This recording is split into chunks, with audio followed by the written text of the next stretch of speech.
Pick up a pebble from a river or beach, and you'll probably notice how smooth and rounded it feels. But rocks don't usually begin their lives that way.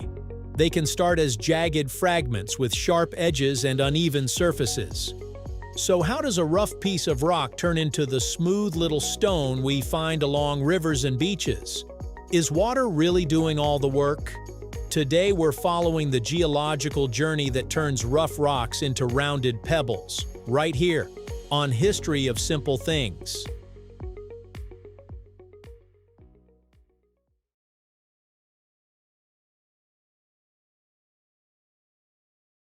Geologists have been studying pebble shapes for more than a century because their form can reveal clues about how rocks were transported. One important early researcher was American geologist Chester K. Wentworth, who investigated the relationship between pebble roundness and transportation by running water. His field studies helped establish that river pebbles generally become less angular as they are transported downstream. Today, scientists still examine pebble shape, size, and composition to understand how sediment moves through rivers and coastal environments. Most pebbles begin as pieces of larger rocks. Weathering can weaken exposed bedrock through processes involving water, temperature changes, ice, and chemical reactions. Eventually, fragments can break away from cliffs, mountains, or exposed rock surfaces. At this stage, the pieces may be anything but smooth. A fragment might have sharp corners, flat faces, or an irregular shape.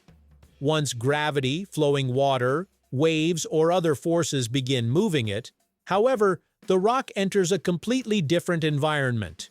Every collision and scrape can change its surface even if the change is too small for us to notice. Over time, those tiny changes can add up. The main process behind pebble rounding is abrasion. As a rock moves through a river, it can collide with other rocks, slide along the riverbed, and rub against sand and smaller sediment.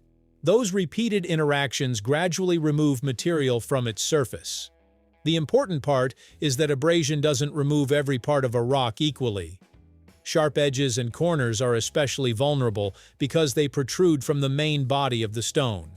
Repeated impacts can chip away at those areas, gradually transforming an angular fragment into a more rounded shape. Scientists studying river rocks have found that abrasion can rapidly smooth the edges of transported pebbles before the pebble's overall dimensions decrease substantially. So a pebble doesn't become round because water magically polishes it. It becomes round because countless physical interactions slowly reshape it. You might imagine that only raging rivers can round rocks. But pebble movement doesn't depend on one dramatic event. Rocks can experience many smaller movements over long periods, with stronger flows and floods occasionally moving them farther. When a pebble moves, it can roll, slide, bounce, or collide with other sediment. Each movement creates another opportunity for abrasion. This means the history of a pebble matters.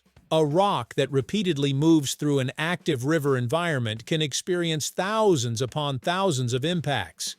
The process may be slow from a human perspective, but geology has an enormous advantage: time. A tiny amount of wear repeated over and over can eventually produce a very noticeable transformation. Put two different rocks in the same river and they won't necessarily become round at the same rate. The type of rock matters because different minerals and rock structures have different resistance to weathering and abrasion. Some materials wear away relatively easily, while harder and more resistant rocks can survive much longer. The original shape matters too. A flat fragment, for example, won't necessarily become a spherical pebble just because it has been transported. This is why geologists don't use roundness alone to determine a rock's history. The rock's composition and shape provide important additional clues. A pebble is basically carrying its own geological biography, just written in curves instead of words.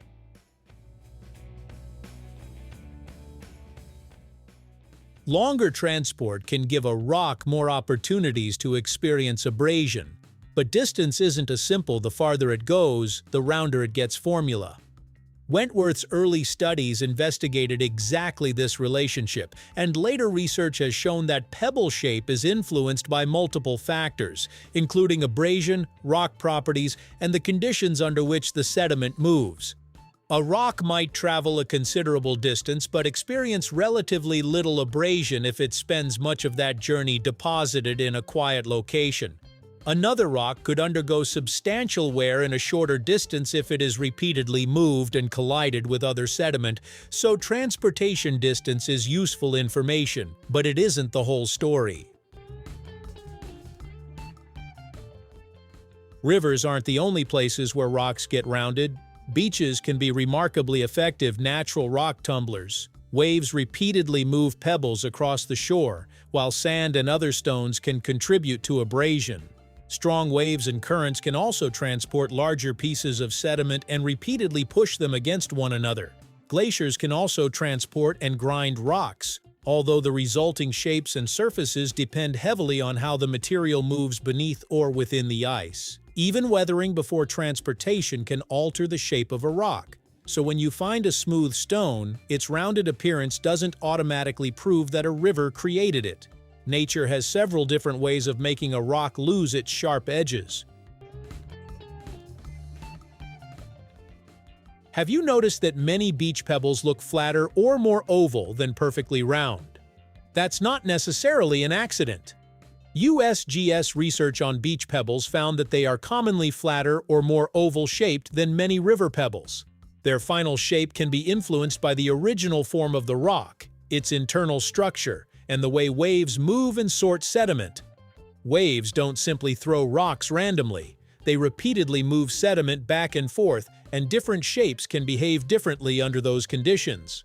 This means the environment can influence not only how smooth a pebble becomes, but also what kind of shape it tends to develop.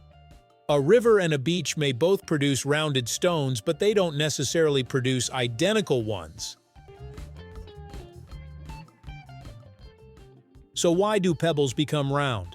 Because repeated movement exposes them to abrasion from rocks, sand, water, and the surfaces they travel across. Over time, sharp edges are gradually worn away, leaving smoother and more rounded forms. But the final shape depends on more than just water or distance. Rock type, original shape, movement, and environment all play a role. That ordinary pebble in your hand may be the result of countless tiny changes spread across a very long journey.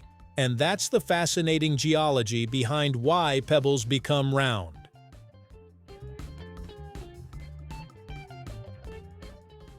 Thank you for watching.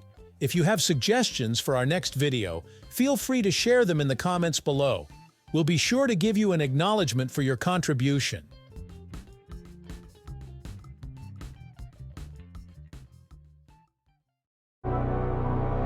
Thank you for joining us on this journey through the history of simple things. Don't forget to like, subscribe, and stay tuned for more stories woven through the smallest details.